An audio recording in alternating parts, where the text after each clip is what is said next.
गाजीपुर का पानी है, गाजीपुर का पानी है। हिंदुस्तान जिंदाबाद, जिंदाबाद, जिंदाबाद। हिंदुस्तान जिंदाबाद, जिंदाबाद, जिंदाबाद। माननीय कलंदर यादव जिंदाबाद, जिंदाबाद, जिंदाबाद। माननीय कलंदर यादव जिंदाबाद। भाई थोड़ा पीछे करो, नीचे रहो। देखिए भाई परवेज जी, आप वहाँ पहुँचिए, लोग खड़ा हो आप ही मौके पर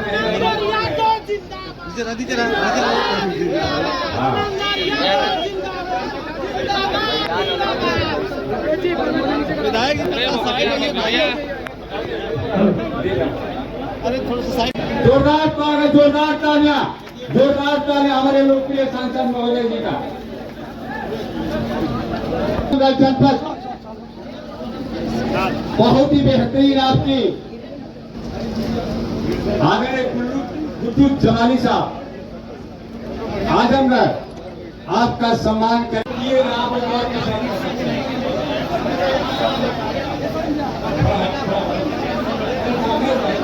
विगत आज के इस कार्यक्रम के महानायक धर्मेंद्र यादव जी हैं, आपका।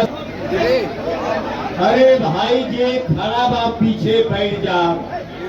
शायद में यकीन था कि जब तक हम जिंदा हैं उस वक्त तक हमारी जिंदगी पे कोई शुबा नहीं कर सकता।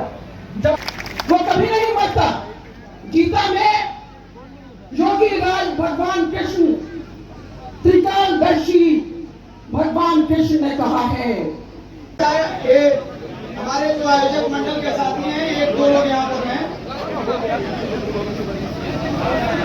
आगमन है वो भी पूरा करने का काम जब समाजवादियों को मौका मिलेगा तो हम लोग करने का काम करेंगे।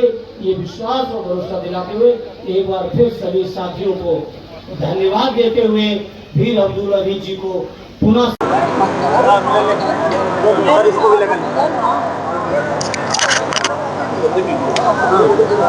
सांसद जी आज गाजीपुर आए हैं वीर अब्दुल हमीद के शहादत दिवस पर। शहादत दिवस को लेकर क्या बताएंगे? देखिए, मैं समझता हूँ आज की ये शहादत दिवस जो 60वीं है, 1965 की लड़ाई में जिस तरह से वीर अब्दुल हमीद जी ने बहादुरी दिखाते और उस लड़ाई की जीत में एक बहुत महत्वपूर्ण योगदान दिया और अपने जीवन को अर्पित किया राष्ट्र के लिए। मैं समझता हूँ सभी के लिए प्रेरणा इस बात की है, जो नौजवान हैं, जो राष्ट्र प्रेमी हैं, जो देश प्रेमी, सभी के लिए प्रेरणा के केंद्र हैं। और मैं धन्यवाद दूंगा परवेज भाई को, ज़ैल भाई को, उनके फादर को कि उन्होंने मुझे मौका दिया इस शहादत दिवस में आके उनको श्रद्धासुमन अर्पित करने का। उसके लिए मैं परवेज साहब और पूरे परिवार को, समिति को धन्यवाद देता हूँ। सांसद जी, इन दिनों जो है जैसा कि पड़ोसी देश नेपाल में भी देखे, कुछ दिन पहले बांग्लादेश में हुआ और अब नेपाल में, क्या लग रहा है अब इससे जो भारत कितना सुरक्षित रहेगा? देखिए, देश के आसपास शांति रहनी चाहिए। मैं सोचता हूँ चाहे कोई भी देश हो, लंका हो, बांग्लादेश हो या नेपाल हो, हम तो यही कामना करेंगे कि देश के आसपास जितने भी पड़ोसी हैं सब अमन, चैन और शांति रहे, तो ही हम लोगों को ये भी सुकून रहेगा। और मैं समझता हूँ भारत सरकार और जिम्मेदार लोग इन चीज़ों पर अध्ययन कर रहे हैं। जैसा कि अभी पिछले दिनों जो ट्रंप साहब के द्वारा टैरिफ लगाए गए, लेकिन अब जो ट्रंप जो सुर बदल गए और मोदी को दोस्त बता रहे हैं और बात करने की बात करते हैं। देखिए, व्यक्तिगत दोस्ती का लाभ हमारे 140 करोड़ देशवासियों को मिलना चाहिए। उन्होंने दोस्ती से इनकार पहले भी नहीं किया था, लेकिन देशवासियों के ऊपर टैरिफ लगा दिया और टैरिफ इतना लगा दिया कि कई व्यापार चौपट हुए। अगर हम लोग और आप गाजीपुर बैठे हैं, बगल में भदोई में देखिए किस तरह से व्यापार चौपट हुआ है। और तमाम क्षेत्रों में जहाँ अमेरिका में एक्सपोर्ट होता था इंडिया से, व्यापार चौपट हुआ है, वो नहीं होना चाहिए। और दोस्ती अच्छी बात है, लेकिन इस दोस्ती का लाभ देशवासियों को नहीं मिले। अभी आप लोग जैसे बिहार में वोट चोरी के मामले बात चल रही है, गाजीपुर में भी नया मामला है कि राज्य निर्वाचन आयोग ने एक पत्र भेजा है जिसमें उसने बताया कि गाजीपुर में 7.5 लाख जो है डुप्लीकेट वोटर या सस्पेंडेड वोटर हैं। अब ये आप पूछिए, आखिर अगर हैं तो बनाए किसने, कब के बने, यह नीयत क्या है इनकी, उन 7.5 लाख लोगों की लिस्ट लीजिए और वेरीफाई करिए। 7 विधानसभाएं हैं गाजीपुर के अंदर, तो ऑन एन एवरेज हर विधानसभा में लगभग 1,07,000 वोट आपके हिसाब से इनवैलिड हो रहे हैं या गलत है? ऑन एन एवरेज हर विधानसभा में।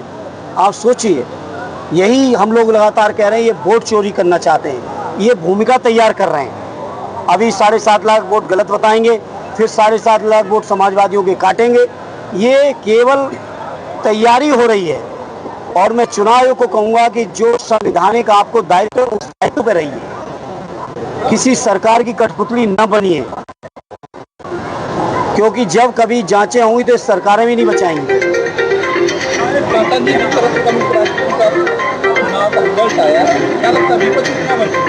विपक्ष की मजबूती आपने देखी नहीं? पहले राष्ट्रपति के चुनाव जब हुए तो पिछली बार उपराष्ट्रपति कब कितना % वोट मिला था और आज कितना % मिला है? पूरा विपक्ष बहुत मजबूती के साथ, एकजुटता के साथ आपके सामने है। और विपक्ष का जो संघर्ष चल रहा है, चाहे वो SIR के लिए संसद में चला हो, चाहे बिहार में तमाम जो जन आंदोलन शुरू हुए, और ज़रूरत पड़ेगी तो उत्तर प्रदेश में पीछे नहीं रहेगा। मैं समझता हूँ विपक्ष बहुत मजबूती के साथ एकजुट है और सरकार अब बहुत बुआपों में फंस चुकी है और बहुत कमज़ोर सरकार है, मजबूत सरकार नहीं रही है, अब मजबूर सरकार है, बैसाखियों की सरकार है ये। क्रॉस वोटिंग भी इसमें हुआ नहीं, इनवैलिड जरूर हुए, क्रॉस वोटिंग की ऐसी कोई मुझे सूचना नहीं। संजय जी, एक सवाल, गाजीपुर में एक वीडियो भी सोशल मीडिया वायरल हो रहा है कि जहूराबाद विधानसभा से अफजाल अंसारी की बेटी नूरिया अंसारी प्रत्याशी हो सकती है। ऐसे में इस बात की आप कितनी सत्ता मानते हैं? देखिए, राष्ट्रीय अध्यक्ष जी आदरणीय अफजाल साहब और पार्टी के लीडरशिप फैसला ले लेगी। वो कौन बड़ी चीज़ है? वो कोई बड़ी चीज़ नहीं है, तो पार्टी लोग समय फैसला ले लेंगे। हाँ, इतना ज़रूर मैं कह दूंगा आज इस मौके पर, आप सबने सवाल कर दिया है, जहूराबाद हर हालत में समाजवादी लोग जीत के आएंगे। लोकसभा के चुनाव में भी जीते थे, उससे पहले विधानसभा के गठबंधन में भी जीते थे। जो जीते वो भी समाजवादियों की ताकत पे जीते हैं। और आने वाले 27 में समाजवादी पार्टी अपनी ताकत पर, अपने सिंबल पर उम्मीदवार कौन होगा राष्ट्रीय अध्यक्ष जी तय कर लेंगे। अफजाल साहब उसमें सहयोग करेंगे, पार्टी सहयोग करेगी, लेकिन जो भी उम्मीदवार होगा हमारा, वो 100% जीतेगा। ऐसे में अब्बास अंसारी की अगर बात किया जाए तो जिस हिसाब से उनके कोर्ट से सजा होने के बाद सुबह अचानक से उनका संडे के दिन भी खोल कर जो था रद्द किया गया, लेकिन जब कोर्ट से उनका आदेश हुआ है, उसकी बहाली में भी कम से कम 15 दिन से ऊपर लगा। देखिए, बहुत सारी चीज़ें हुई, ये आई थिंक उनकी बात कर रहे हैं आप, अब्बास भाई, बहुत सारी हुई। अफजाल साहब को यहाँ से बाइज्जत बरी हुए, निर्वाचित हुए और शपथ में दिक्कत आई। आप सब जानकारी है, यहाँ के जो हमारे सांसद हैं, शपथ कराने में दिक्कत आई। तो बहुत सारी चीज़ें हैं जिनसे लड़ना पड़ रहा है। जिस दिन कोर्ट ने सजा की थी, संडे के दिन, आप सही कह रहे हो, नोटिफाइड किया गया था। जब माननीय उच्च न्यायालय ने उस फैसले को बदल के उनकी सदस्यता को बहाल किया, तो कल जाके, या शायद परसों मिला है ऑर्डर, परसों शाम को ऑर्डर मिला है। तो ये तो सिस्टम के बारे में आप सब लोग भी समीक्षा करिए तो अच्छा होगा। हम समाजवादी लोग तो समीक्षा भी किए हैं और जानकारी भी है और पता भी है ये क्या क्या करेंगे। राष्ट्रपति के चुनाव के लिए मोदी की तरह वोटिंग करने के लिए तो चुनाव आयोग के लोग खड़ा हो, क्या करें? अब हम क्या कहें इसमें, आप ही लोग समीक्षा करें, हम क्या कहें।